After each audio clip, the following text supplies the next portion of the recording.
Welcome to Live, Let, Thrive, a podcast about the Airbnb life, the share economy, and everything in between. Here are your hosts, Micah and Steve.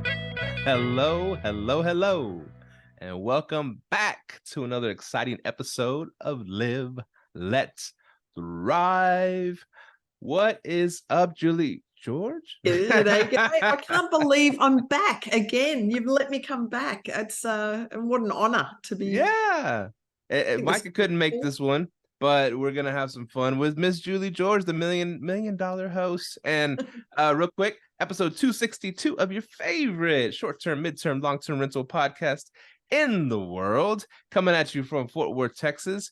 And our special guest, as we said a second ago, is Miss Julie George, the awesome Aussie over there, kicking butt. And she took over the short-term rental industry a few years back and cashed out and made a buttload of money. And now she travels the world and drinks tequila. So that's pretty much what she does now. So it's a tough life, but someone's got to do it, Steve. So I'm heading your way tomorrow. So I'm in Australia today. It's Friday already, so we're a day ahead. But tomorrow I'm heading across to Los Angeles, down to Cabo San Lucas, and I get to spend 8 days over there teaching. So according to the tax man, it will be a work trip. So if you see me by the swim up bar with a cocktail in hand and probably a tequila shot in the other, it is work. And I am probably talking about short-term rentals in some form, but it's a tough life. That is a tough life. So this is like your third time on this show on Live, Let, Thrive. Your favorite podcast. It is. It's still my very favorite podcast, and I'm putting it out there, folks. I still remember the day. Gosh, it was years ago now that we first recorded that first episode, but it was just a hell of a lot of fun. We dove deep into the $1 million secrets. And I just remember really connecting with you, Steve, and Micah. Now we have all caught up in person. I have had your children climbing all over me. I've had Micah's children. So I am the auntie from Australia. And, isn't it amazing how far we've all come from the days of just initially connecting? Yeah. I love this podcast world because it does bring people together from all over the world. And it's so funny because like our community, it seems like we all know each other, right? And we're like the movers and shakers in this short-term rental world. And we're not, I guess, there are some a-holes out there, but for the most part, we all kind of support each other and we look at it from an abundance mindset. Yeah, it's really, there's very few a-holes out there, and they don't last long. They don't last long.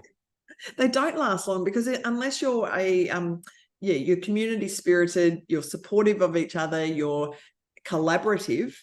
If you're not like that, we actually don't accept you. Sorry, you're out. But the ones that do come in and play nice in the schoolyard, we are like the cool kids, and I just love it. Like I really have never seen an industry like this before where it feels like we've just created a big friendship group, and it's like a great big virtual hug every time we have a mastermind online or when we get to see each other in person. We all sit at the dinner table as one big family. And it's no surprise that a-holes don't make it in this industry, really, because this is the hospitality industry, right? And if you're an a-hole and you treat people like crap, and your business ain't gonna last very long. And so the ones that do stick around, we do love treating people nicely. We do love making their stays memorable. We do love supporting each other too. Hey, someone needs a stay, can you hook them up because my places are full, vice versa. I mean, it's like it's hospitality. You can't approach this from a scarcity mindset or a cutthroat mindset, because you won't last. Everybody will find you out and kick you out, like you said. Yeah, and there's enough work to go around for everybody. So let's share the love. Let's put our brains together. Let's help each other out. And, and I think that really is important in times like, I know just recently the regulations and bans and that type of thing that face some of our communities, like you've seen personally. Look, if we can help band together, educate the community, it's a lot better outcome. Nothing but love, Julie George. Yeah. So I know you've told your story twice on this show already, but Yep. you can give like a brief synopsis for someone that's just Sure. seen you for, Someone I mean, who's just joining everybody's us. seen you already, but I'm sure there's maybe a couple people on the planet that All don't right. know who For Julie you, if you are if you are the one person tuning in now and you haven't heard this Australian accent, let me give you the brief 60-second overview. So my claim to fame is that in 2016, I started a short-term rental business in Australia, just with one property, with my own property. I discovered the potential for property investors through doing it myself. I then created a property management company, scaled to 130 properties and over $8 million in income in 2.5 years.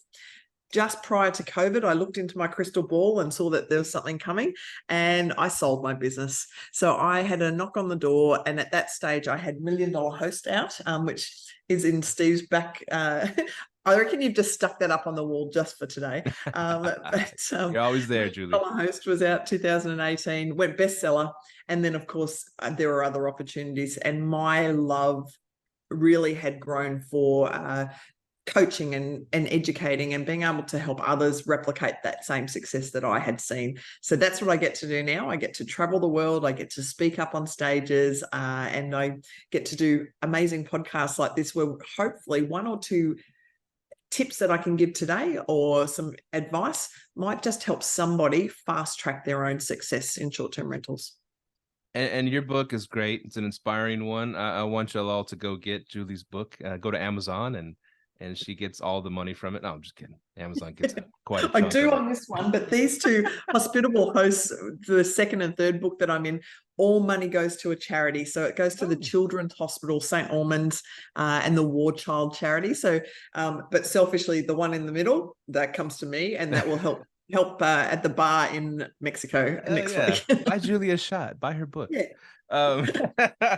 So I wanted to tell you something because I just recently read a book, and it's kind of, and I've heard about this book for a while, and I'm so upset that I didn't read it earlier. It's called The E-Myth Revisited. Have you heard of that one? Yes. Okay. And I've read it. Oh my God, Good. it's so good. And what I love about this writer, he tells the story like he's talking to a lady running her like cake shop or whatever. So he tells it in like in a story, like telling her, this is what happens. Most people when they try to start a business, this is the things that they do, and then they fall into and they act, and they it just becomes a mess because there's no structure, there's no systems, there's no what's it called? Just business structure in general. And what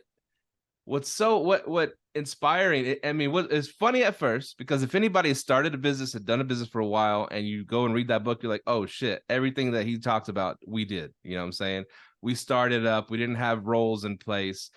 We hired the first person, and then they did pretty good, and then we start, oh, they can do this and this and this and this, and then they, it's too much for them to juggle, because it just goes on and on. And so what I drew from the book, the most important thing is to have your SOPs in place and to have your business structure. So I really want to dive into that today. We talk about short-term rentals all the time on the show, but if you're going to start, short-term rentals are addicting. So you're going to do one and you're going to do it well. You're going to do two. You can get up to 3 or 4 by yourself, or 5 maybe. Then it starts to get a little hectic and you need to hire somebody. It's going to happen, right? And our listeners probably already there or getting there, but you need to really seriously think about learning some business structure for your business and your SOPs, standard operating procedures. Please help us, Julie. Help us build our businesses correctly.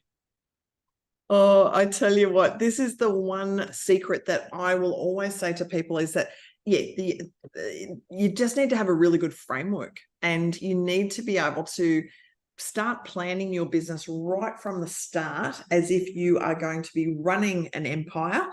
If that is what you, sorry, I get excited because I think that everybody wants to run an empire, but perhaps not. But I would say, even if you're only planning to structure for 5 properties or 10 properties, if you want a small boutique, I would still say, get your framework in place, look at your org chart, your organizational chart, have a business plan in place, have systems and operating procedures ready to go, and just make sure that the business does not rely wholly and solely on you, because what will happen is that if you are ever sick or unfortunately hit by a bus, I don't know, but let's think worst case scenario, how is your family going to pick up the pieces if everything that you know about the business is inside your head? So get it out of your head, put it in black and white right from the start. Take that time. Now, it does take time to put all this together. So that is the one warning that I will have for people, is that, look, it might feel tedious and it may feel unproductive when you're sitting there writing out procedures or processes and you're creating looms for other people to follow. That may be frustrating to you, but I promise you that in the end, just like writing a book, you'll do it once and then you'll never have to do it again. It's there for life, and then you can just hand it out. Every time somebody comes in, a new cleaner, give them the cleaning checklist that you've just created. So yes, so as I'm talking to you, I'm trying to find some documents because I want to share some stuff with you on this, because it is something that if you can get this right, you can then scale a business to the point where you're working on it, not in it. And you can sell it as well. So you're building a saleable business, but you've got to have that structure. You've got to have the business down in black and white. And that's what I like, because as the book mentions, that you want to build, well, I think he said franchisable business, a business you can sell. And you might not ever want to sell your business, but it's really important to build it like something that you could sell. You know what I'm saying? And that's like you mentioned, where you, like, if you're sick or you want to go take a month off and go to Cabo and drink tequila, you could do that. The business will be all right. So and you mentioned something else, the tediousness of these SOPs. There's nothing glamorous about this crap. And I'll tell you, right now, me and my partner Federico and Argis have been, we've been doing this for going on 3 years. He's gonna move on and do some other ventures now, and I'm taking over the business full time, and kind of he's passing all this knowledge over to me and our lead manager. And now I read this book at the perfect time, right? I read this book at the perfect time because I am setting up these SOPs that might not be there already. There's a bunch in place, but there's some that are other things that I want to be able to take off my plate. And I'm like, and you sit down, and it took me, like, let's just say an onboarding guide to a new client. It took me like 3 days for this stupid thing, because I'm like, oh, I gotta remember this, I gotta explain this, a quick start guide, and then I go in there in more detail, and I'm like, wow, 3 days to do one thing that, theoretically I could sit down with a new client, and in 20 minutes or so I could walk them through and onboard their property, all that stuff. But you can't think like that, because those 20 minutes, 30 minutes, they add up, and your whole day is full of those, so you gotta, if it takes 3 days to get that 30 minutes off my plate, then it's worth it. Do it. I promise you. And that is the one thing that I see a lot of property managers or business owners struggle with, is to take time out of the day-to-day to put the effort into creating that system, that process. But you've got to take that time out. They've got to invest that time, and it will come back to you tenfold. I promise you. That's the one thing that I can absolutely guarantee, is you take that time, and it's going to reward you more than you'll ever believe. So when you started your business, because I know you're a business genius, like you were born a business genius, right? So I don't think so. Have you read about how many failed businesses I had? Sorry, continue your question before So I want to know, because you started just like we started. We started with one short-term rental, and then you got another one and another one and another one, and so you had to figure it out early on. And what were some of the mistakes you were making, and how did you rectify those? Yeah, look, I'm going to tell you the story of actually how I discovered that I needed to get it together. When I was taking on these properties, I was a little excited kid who was taking any property that I could get my hands on. But of course, I was doing it all myself, right? So I was doing the cleaning, the communications. I was running the whole thing, as we all do when we start off. And if you don't, actually, there you go. If you think that you can start this business and not be hands-on in the beginning, think again. I believe everybody should start off cleaning toilets, making beds, and really getting hands-on with this sort of business to fully understand what you are then going to employ somebody to do. So I had made 17 beds in one day. At the end of that day, I was like, holy shit. And I'm going to swear on your podcast because I know I can get away with it. Holy shit. Whose stupid idea was short-term rentals? Who, like, this is crap. I'm not doing this anymore. I'm either going to go and get a job tomorrow and go back to a cubicle working for a boss. What was I thinking? Or I need to get some help. And I need to get some processes in place, and I need to employ somebody. And so it was that very next day. It's amazing how things will come together. The very next day that I sat down with a former colleague of mine, Glenn. He was 70 years old at the time. He had just retired officially from the corporate world. We had both worked together selling Yellow Pages ads. Now that's showing how old I am. Because if you know what a Yellow Pages is, that's our old version of Google. Yeah, see, you're old too. But he'd come to the end of his advertising career, and he said, Jules, I don't want to retire. I want something to do with my time. I want to still earn an income. And I said, Glenn. Here's some laundry, Glenn. Here's some laundry. I said, have you got a smartphone? Have you got a mop, a bucket, a vacuum cleaner, and can you make beds? And he said, yes. And I said, well, here's 10 properties. I'm going to give you a portfolio, and I want you to be my co-host on all of these properties. You're going to look after communications with the guests. You're going to meet and greet them. You're going to do the cleaning, do the laundry, report back on any damages. And I'm going to pay you a 6% commission out of the 25% I was charging homeowners, plus the cleaning fee. So that really, what that equated to in terms of income for Glenn was about $1,500 a week in income. So $6,000 a month he was earning on a portfolio of 10 properties. He was ecstatic. He got to look after those properties like they were his own. So suddenly he had pride in his work. He had unlimited earnings. So he was driven. He was just out there to make sure that people stayed longer. He responded to bookings really quickly because he was on a commission. He looked after those properties like they were his own, in that he knew if he walked in and there was a coffee mug that was broken or a mark on the wall, he was able to get that claim in and get it rectified with Airbnb immediately, because it was like his own properties. So it was like a little franchise that I had given him, and he has only just recently quit. So at 76, I think he's now given up the tools. But I just think, gosh, for 6 years, this man has been able to take a little franchise, take a little portfolio, and run with it. So, but sorry, that was my long answer to how I actually discovered that I needed some help. Real quick, were those first 10 properties, please tell me they were known as the Glen 10?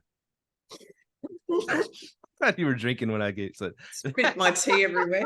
The Glen 10. Oh, she's okay. They will now be known as Glen 10. I'm clever. I'm clever, Julie. You are so clever. I mean, it I'm bloody clever. Compensates for the looks, I guess, but well. Folks, there you go. That just shows you how good a friendship that you can form with people that in this industry. So as far as myself. But actually, can I share with you the organizational structure? Because what it does, and this, folks, is something that, so the documents that we're talking about, the paperwork, when you initially set up the structure, the policies, the procedure, I actually have all those things, and I do not keep those secrets to myself. I actually am happy to share them with others. So real quick, before you pass these 10 to Glenn, you made processes first, or you just, what happened? Well, it all kind of happened very much at the same time. I thought, wow, okay, I am running this business all based out of what was upstairs in between my ears. I need to stop that. So when Glenn then came to me and said, I'm looking for this opportunity, and I thought, well, I need you as well. I think I spent a good few hours at home punching out a contract, certainly a job description, and a manual, because I needed to make sure that he understood my standards. And that's something that I think you've got to get really clear on. What are your standards? What is your vision for your company? Put it in writing. What are your values as well? And make sure that you can pass that on to the person that's coming on to help you, whether it's a cleaner, whether it's a handyman. Be very clear with them about what it is that your expectations are, what you are expecting from them, and then what is the goal that you're trying to achieve. So I didn't have anything. When I had this conversation with Glenn, I was like, oh crap, now I have to go home and actually get this organized. So yeah, it was very quick. All right, she's gonna share her screen. Yeah. If y'all check it out on YouTube, because you get the full picture. Yeah. But she's gonna be she's a great storyteller. She'll be explaining it as she goes.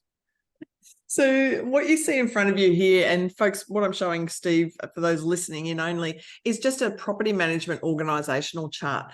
What I had to do is get very clear on where I was headed with this business. And really what I'm showing Steve at the moment is where I was at 130 properties, and who I hired, when I hired them. So down the very bottom, Steve, on the left-hand side, you'll see a property host and it says 10 properties. Now I'm going to try and make that a little bit bigger so that we can see. That was Glenn. So I'm up the top in the green as the CEO. Glenn 10 is there on the bottom on the left. He was the second person. And then I realized that what I had put together with him as a co-host, as a little franchise portfolio, was that I could do that over and over again. So the third, fourth, and fifth person that I took into my business were also co-hosts, and they ranged. I had one lady who just wanted to have a couple of properties, so I gave her 5 properties to look after. She had 3 little kids. The next lady that I brought on was an absolute entrepreneur beast. So she wanted 23 properties.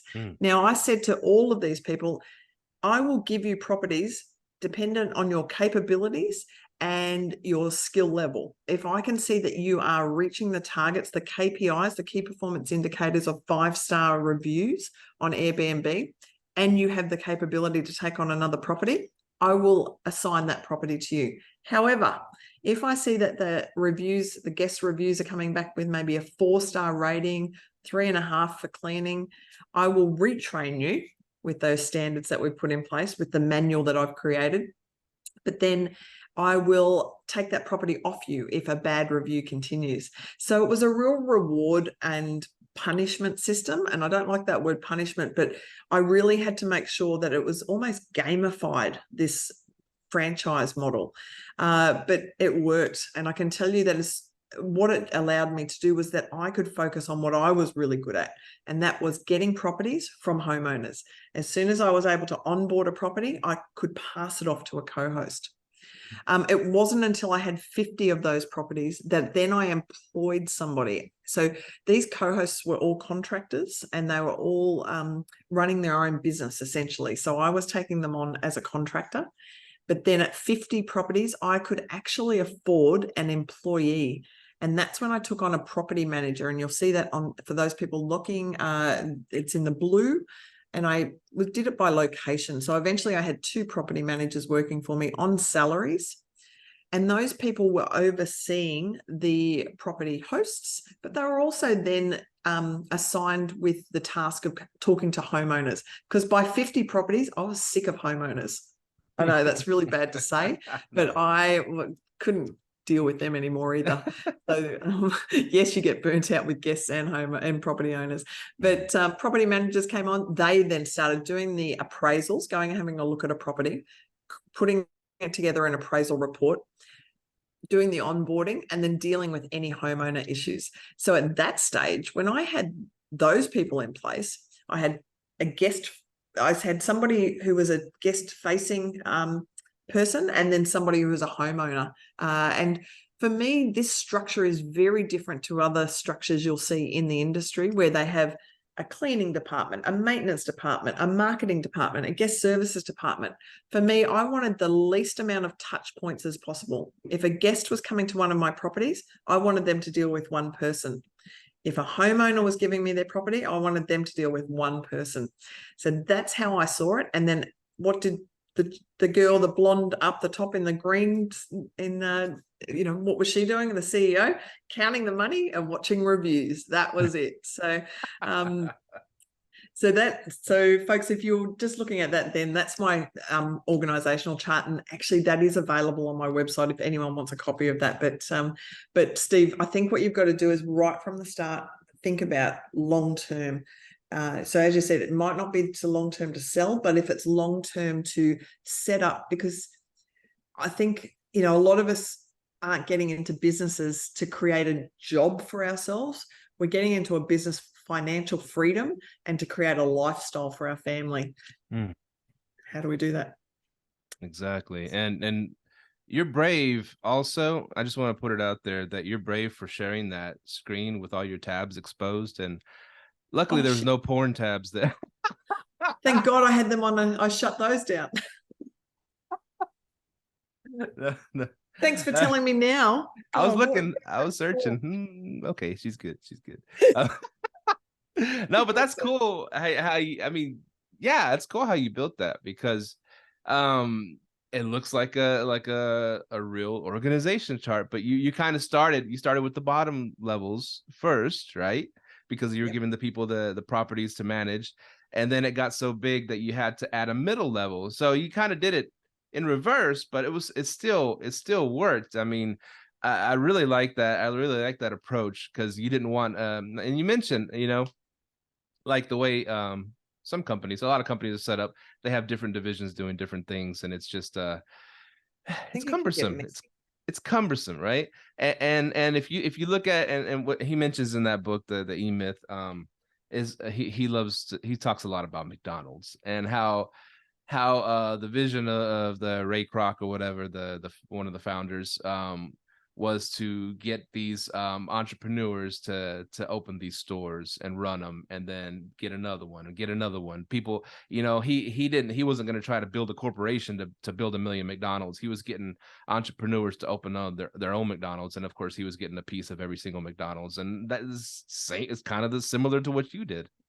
And, I always see myself as the matchmaker, literally, because I try and matchmake every single person in the industry. But the matchmaker between a homeowner wanting a piece of the short-term rental industry. So they're desperately wanting to get in, but they don't possess the time, the skills, the know-how.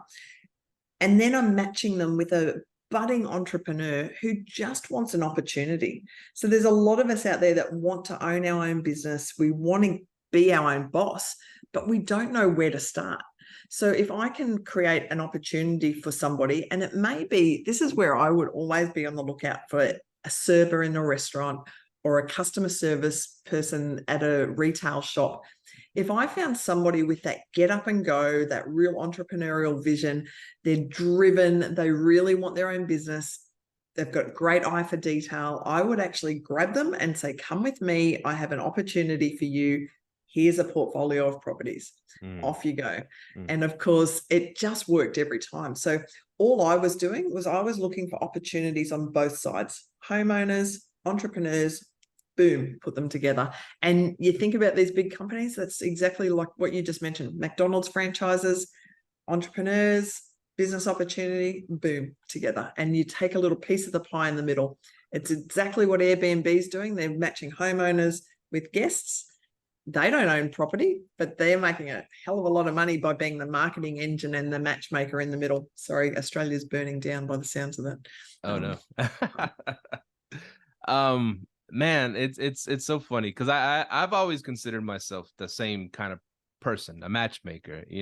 It seems like I know what people will go good together, and then they'll end up staying friends for like forever, or working together forever. And it happens all the time. I see myself as a facilitator, and so and that's it's so inspiring when I read your book about how you were able to do that. How are you able to get put people to manage these properties for you, and then you got a percentage and they got a percentage, and they were happy and they took pride in their work and all that stuff. Whereas if you just keep hiring employees to run your business, it could work, but how they clock in, they clock out. They're not going to get any more money unless you have to set up bonus systems. You got to set up all kinds of things to make incentives. And does that work? Maybe. I don't know, kind of, sort of. But these people had these like the Glen 10. He had those properties. Those were his babies, and he was going to make sure that they were going to, make as much as they could and be as good as they could. So that inspired the heck out of me. I just want to say, you've got to give people that, you've got to empower them and give them a chance to actually prove themselves to you. And, I think one of the things I see with property managers is a lot of them are very guarded, and they're very much, no one's going to ever be able to do this job as well as I am. You've got to let that go. You've got to actually realize that you can recruit, you can give out those tasks to somebody else and delegate and trust. You've just got to trust that they're going to do it just as well, if not probably better than what you can. And I can tell you what, Glenn can clean a toilet better than I can clean a toilet. Well, I need to hire Glenn. Give me his number. I'll Oh, he'd be over in a flash. Actually, funny story about Glenn, and because I'm sure he'll listen to this at some stage and hate me for telling this, but because he was my very first co-host, I, of course, then one of the other policies and procedures is that you should always then get that person to train the next person coming on. So I had two young, impressionable, lovely girls in their early 20s go out with Glenn because I thought they were my next team members to come on board. And Glenn showed them how to clean a property. But his strategy and his processes was to clean and then do the showers last. Naked. Well, that was the end of those girls. They hot-footed it out of there and never to be seen again. So thanks, Glenn, for not allowed don't do what he did. I'm sure he'd say, "You're welcome. You're very welcome." Yeah, he would too. that is the Glen 11, 10 fingers and then something else. Systems. So could you show us, maybe give us an example of a SOP that you created for something that was giving you a lot of trouble, and you made a SOP to make it work better? Yeah, actually, let me show you. I'm going to show you a new document that I've just put together. Actually, nobody's even seen this yet, so you're special. You already knew that. Clear those tabs. Yeah. Look, an onboarding checklist, because one of the things that I find is that a lot of let me just make sure that you can read this. A lot of property managers get to the point where they get asked to look after another property, and then they go, crap, what do we do now? Like, what is the process? How do I, and this is really important when it comes to having homeowners micromanage you. You've got to start setting the boundaries. You need to set expectations. You need to put everything in writing right from the start, and you need to be the boss. You need to step up and take pride and say, well, I'm the professional. You're employing me because I know what to do. But look, I'm going to quickly take you through this, but I'm going to talk you through it at the same time. I'm going to share this document as well, because I realize that some people are listening.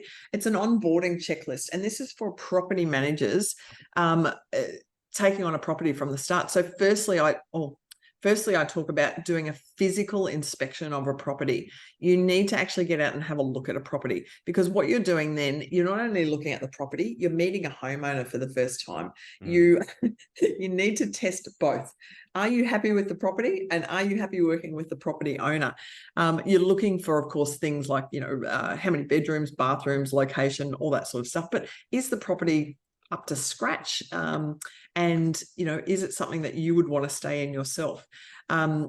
Testing the property owner. So one thing I always like to do, and folks, this is something I would suggest you do, is when you're going through that property, you want to bring a flaw to the attention of the homeowner, something that needs changing, something that needs spending money on. Mr. and Mrs. Homeowner, that artwork that you have on the wall is probably not appropriate for short-term rentals, or we need to buy a coffee machine to get the best, optimize the money coming. A sofa bed will get us 2 more people. Can you spend $2,000 on a sofa bed? Now, if there is any reluctance, if there's any fight that is put up there, red flag, you may not want to take that homeowner on. So anyway, that's just a little tip for you. Creating an appraisal document, following up with the homeowner. Then the paperwork and the logistics. Now, this is so important. Having a property owner's agreement in writing is where you set those boundaries and those expectations with the homeowner.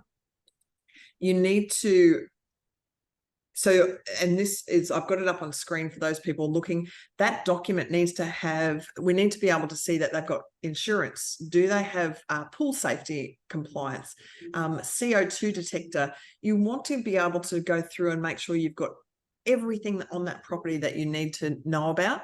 But then also in that document, you want to talk about things like future bookings. If they are to take that home back off you as a property manager, what happens to future bookings? Safeguard yourself with that.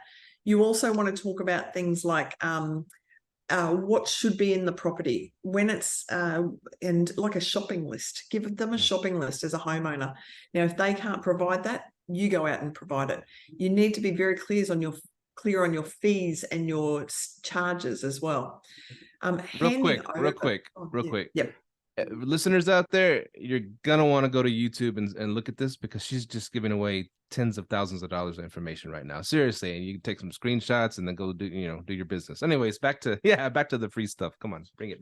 Actually, and now I'm going to show you that actual document. So this is what you want screenshots of. This document here is where we say, welcome, Mr. Homeowner, we're going to take management of your property. We're going to prepare it for holiday guests. This is the shopping list. So this is actually the document that I used, and this is one that I sell as a template online. But if you're very clever at taking screenshots, you can copy and paste. But I want to say to people, look, we need cutting knives and cutting boards, and we need a vegetable peeler in the home. If it's not there, I'm going to go out and buy it, but I've got that in writing. I'm going to talk about what I'm providing as a homeowner, the consumables. So what is it that you're including in your management fee? We're going to ask about how many keys that you need, how many swipe cards, remotes. We're going to talk about Wi-Fi. If the Wi-Fi fails and you're managing this home on behalf of a homeowner, you want to put in a dongle, one of the Wi-Fi devices, but you're going to charge them for it. Pets. What happens with pets? Personal use. Okay, now this is where a homeowner may think that because they're giving you their property to manage, they can come and go as they please. No, wrong answer. They need to give you, and in my case, 3 days notice, but then they're also going to pay for a cleaning fee. So don't get yourself involved with a homeowner that says, I can clean, I'm a really good cleaner. Not to the standards of Airbnb guests, I'm afraid. Then cleaning. Now, this is really important to put in black and white what a guest clean entails, because when a guest is paying for a clean, they're not paying for you to clean the light fittings, do the air conditioning vents, clean behind the refrigerator. So you're going to put in what it involves. Then you're going to talk about what we call spring cleaning. I'm not sure if it's the same term over in the US. Deep cleaning. Deep cleaning. Yeah. You're going to have to do a deep clean on a property every few months, but you're going to charge for it. Make sure you have a charge in there for it. Look, I'm scrolling really quickly on this, but I'm hoping that you get the gist that you need to talk about maintenance, repairs, the actual way that your charges lay out, because people see that you've got a property for $400 a night on Airbnb. They're only collecting $291. How does that compute? How does that calculate? Yeah. Homeowners don't understand that there's fees and charges coming out from Airbnb. Termination, change of property use. Now, this is super important that you do get clear on those future bookings. What happens if there is an early exit? You might charge an early exit fee, but just exactly how it's all going to work.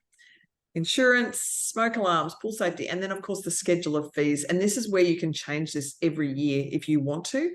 Put in your management fee, put in your rate that you're going to charge of any duty outside of property management. And what I mean by that is if you're sitting around waiting for an internet technician for 3 hours to come and fix the Wi-Fi, you need to get paid for that. Mm-hmm. If you're going out and you're setting up a home, furnishing a home, you need to get paid for that. Mm. And then, of course, just a document that collects all of those details, like the Wi-Fi, the trash day, the cable details, codes to get into gates, that type of thing. Mm. So that is the actual document.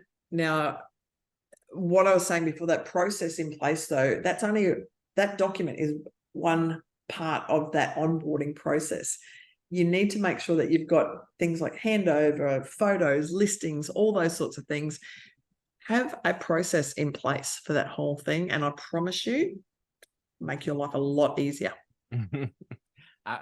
It's so, we can nerd out on this all day. I love those documents that you just showed. Oh my gosh, this it's SOP porn. I mean, it's it's details.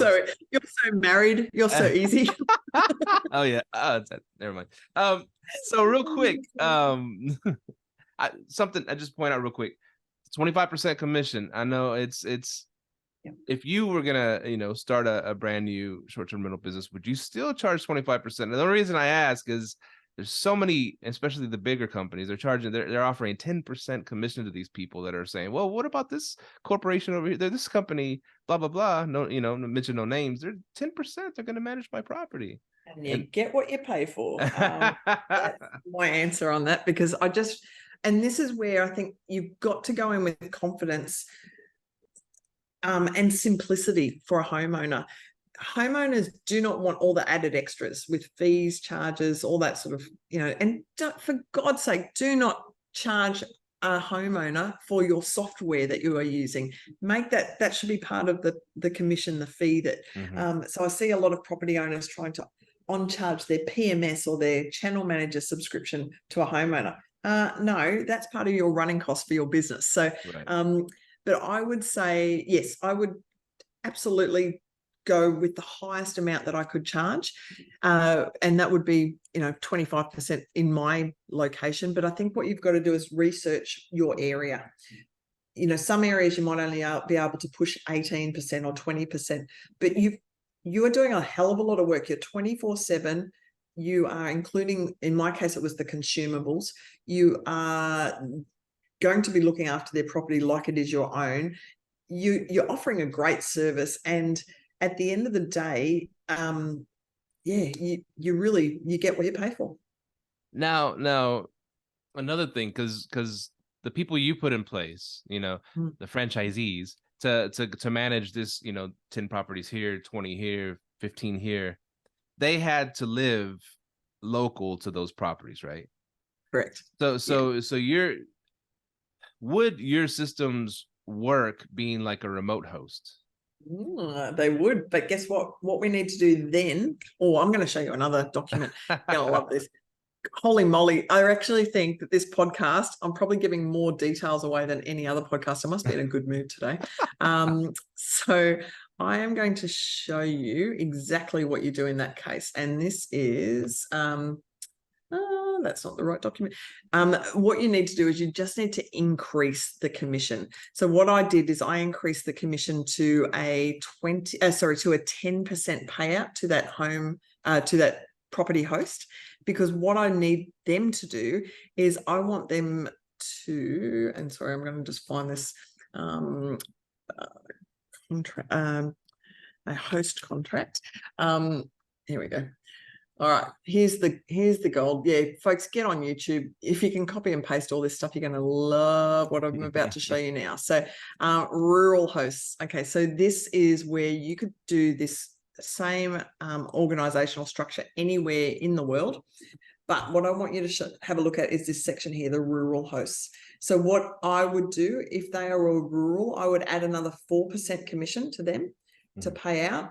Ignore this other stuff here where I'm talking about more than 60 days. I was actually doing it a little bit different there, but I would just pay them 10% of the 25.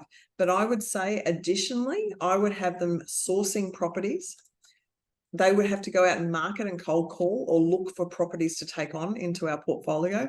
They would be making the initial contact with the homeowners. They would do the appraisal, and then they would then do the onboarding of those properties. So they're really doing what a property manager in my traditional chart that I showed you, the organizational chart, would be doing, plus the property host. So they're looking for the property, onboarding the property. They're then dealing with the exiting of the properties. And folks, yes, it's true. You're going to have to hand these properties back to a homeowner, whether it's through the sale of a property, they're moving back into the property. but you need to be able to hand it back with everything that you collected, remotes, linen, homewares, all of those intact. But you then ask them to also purchase and store the consumables for those properties. So very simply, yes, but chicken or the egg, do you find the properties first or do you find that remote host first? I would go with the host, find the right person, identify an area. So let's say, and this is where, as property managers, we can identify where we want to vacation ourselves, and we can set up a location so that when we go to inspect those properties, it's all tax deductible. So Cabo San Lucas, I'm heading there tomorrow. Damn, what if I found somebody to manage properties there? I would put them on this structure and I would say to them, I'm going to give you 10%, but I'm going to give you everything you need to run your own little business. And then you start marketing and you start looking for properties and opportunities. You know, a lot of people, we were saying before that there are entrepreneurs, budding entrepreneurs looking to buy into a franchise, looking to buy a business. In this case, you're not selling a business to them, you're gifting it to them and saying, I have a business for you, a business in a box that I'm going to give you. You just have to be a little patient because it's going to take us a little while to build up, or not. You know, you might get 5 properties in one go. So folks, provide that opportunity for those budding entrepreneurs. And so that's the thing. So I've always, like at my job, for example, right? I always bring up my job that I'm still there, but I go believe you're still working a job. I go a couple days a week. And I keep all my flight benefits and all the medical and all that stuff. So, that's but worthwhile. Most of the time I'm off, you know, and they're even surprised when I do show up. But anyways, I give away most of my shifts.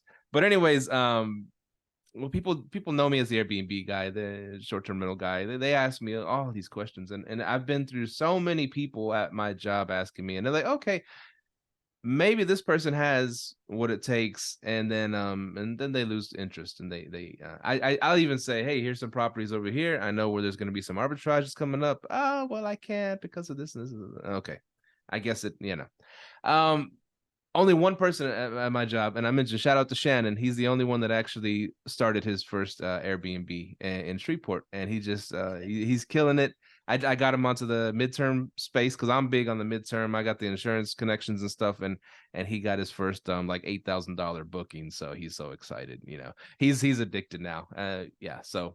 Well, 8,000 initially. It's like 4,000 a month in rent. So yeah. So there's this. The midterm is I love that, but he's the only one of all these people, maybe, and that's not the right environment because people want to go to work, paycheck, and they're used to the security. You know what I'm saying?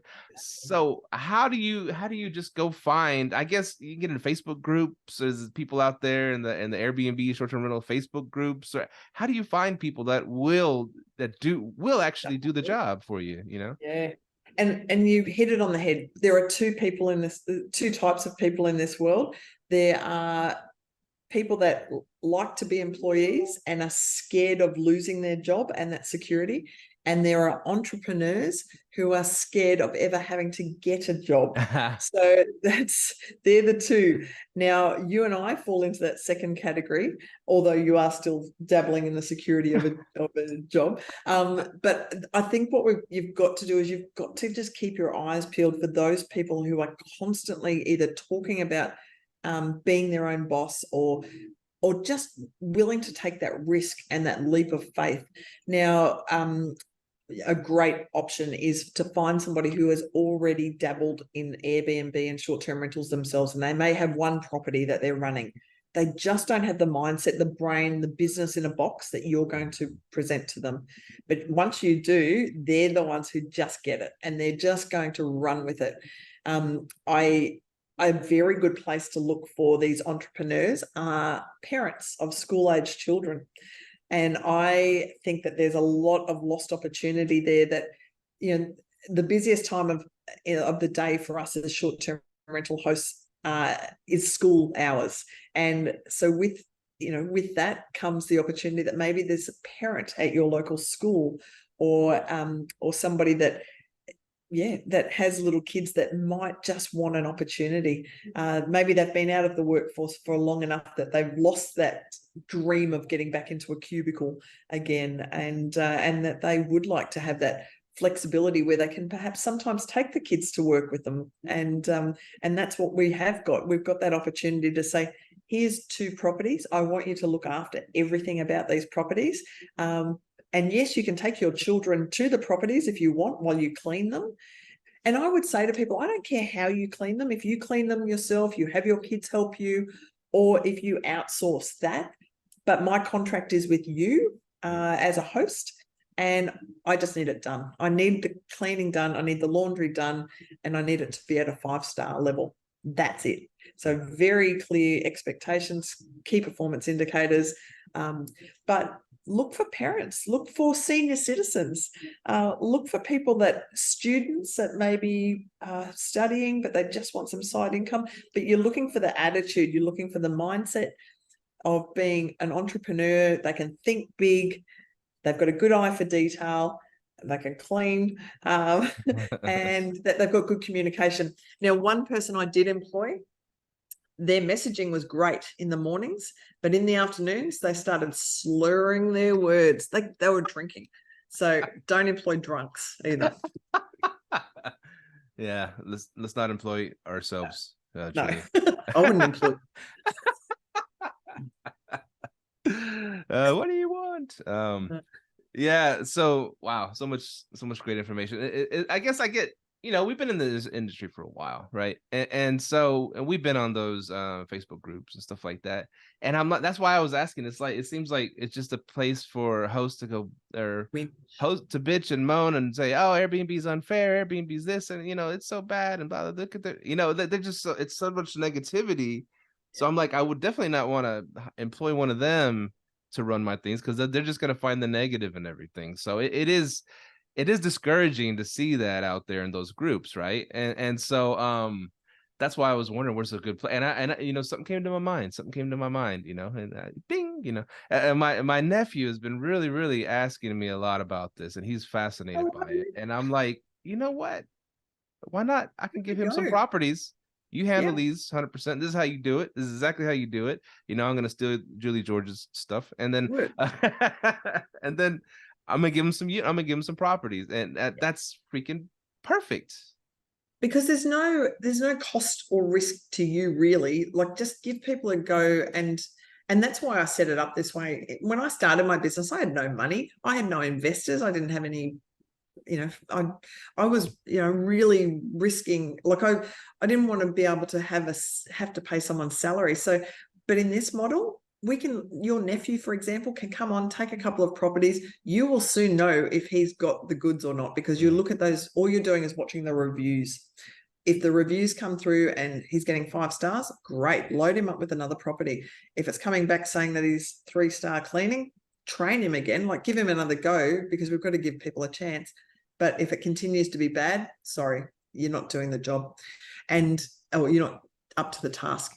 But yeah, folks, Stephen hit it on the head just then. Steer clear of those Facebook groups where there's bitching, moaning, whinging.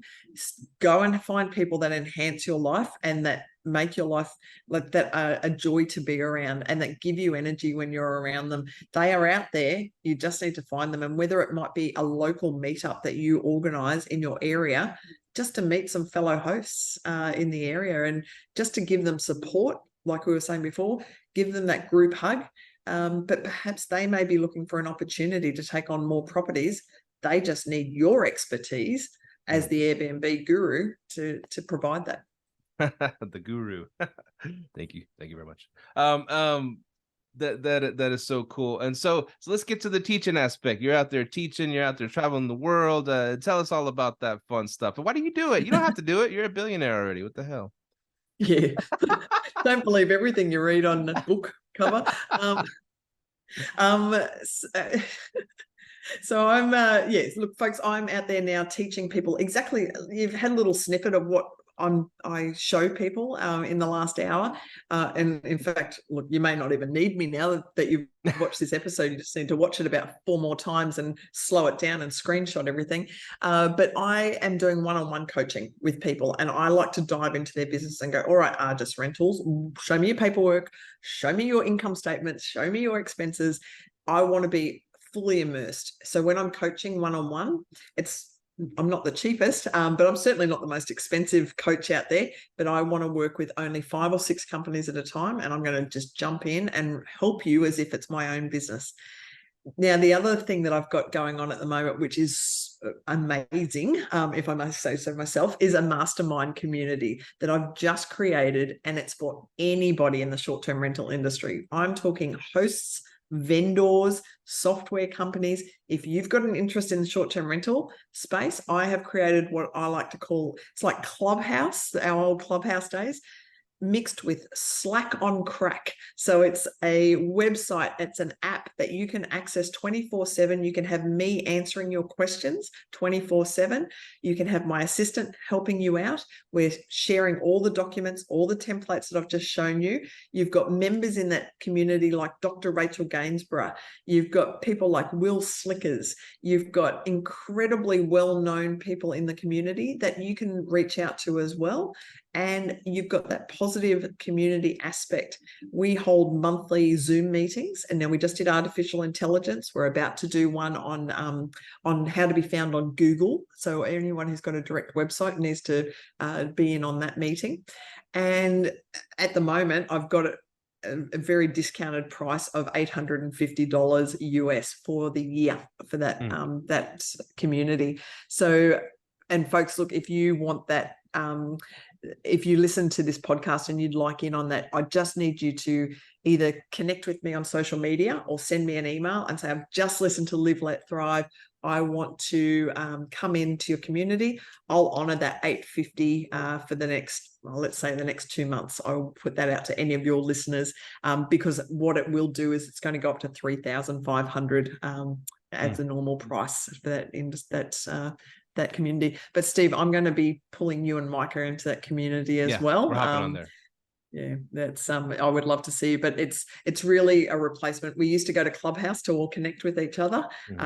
Now I'm hoping I've created a new platform that you can all just come in and mix with each other. Oh, you should see. I haven't been on Clubhouse in a while. Real quickly, crap now. It is, and it's just a bunch of drama now. It's just a bunch of people outing these gurus that ripped them off. That's pretty much what it is. And there's, I mean, for tens of thousands of dollars, they're like out there taking these people's money and saying they're going to give them properties, and it's just craziness going on right now. And so they're doing actual clubhouses on this guru burned me, this guru burned me, all this stuff. You know, it's just, listen to Live, Let Thrive. You get all this shit for free. What the hell are you going on Clubhouse and paying people, $100,000 of your money? That's stupid. Anyways, so yeah, that's the Clubhouse thing. But this is cool. The masterclass. I'm gonna be on there. I'm gonna be on there too, and I can help people out too. I love helping people too. I'm the facilitator, and that's what it's all about. So everybody's really helping each other. But you can ask and be vulnerable in there and ask questions like, I don't know what I'm doing. Like, help me with my onboarding process. Right. Well, then suddenly you've got 3 gurus coming at you and going, here's a document you can use. Here's a procedure. Here's a process. Here's a video you can watch. You've got that help. And really, I think that's so important that we all collaborate. But it's been great. And the other aspect in the community, we've gamified it. So for every time you interact, there is a leaderboard with points. And at the end of the month, I give out prizes. So nice. You can win prizes by coming into the community. Little koalas. Yeah. Yeah. Well, it's actually cash, but cash money. That's what's up. Yeah. Awesome. Well, thank you again, Julie, for hopping on the show and teaching us how to clean the bathrooms, showers naked. That's number one thing I drew from this. Oh yeah. Is there another way to do it? I don't know. Always. Cleaning tip number 101 for STRs: clean the showers last and take your clothes off. That's sage advice right there from Miss Julie George. Thank you so much, Julie, for hopping on. People know where to find you. They go to Julie George and they'll find you, but we're going to put you in the show notes too, right? Get her book, $1 Million Host in the House and the Hospitable Hosts. And man, this is so cool. I love having you on because you're just so inspirational, and everybody loves Julie. So I can't wait to see you. I've been watching the Women's World Cup. It's happening in Australia, and I'm like, Julie. Right. So it is actually just downstairs from me, and the music just started up because they have bands every day. I've never seen so many people celebrating in one go, but Australia lost to Nigeria last night, which is a little sad, but I think the Americans are doing pretty good. So watch out. But yeah, we are having a hell of a party down under at the moment, and it's great to see the women getting the recognition that they deserve in the football world. And Lucy, my 6-year-old, she can't wait to go to Australia. She just wants to go. So we're gonna make our trip over there and see Julie and have fun and put a shrimp on the bobby. Thanks for having me today, Steve. Thanks, Julie. We'll talk to you soon. Adios. Bye, everybody. We love y'all. Mwah. Peace. All that awkward dismount. Bye. Thank you for tuning in to this week's episode of Live, Let, Thrive. Be sure to tune in next week for all the latest in the world of Airbnb and all that entails. Bye-bye.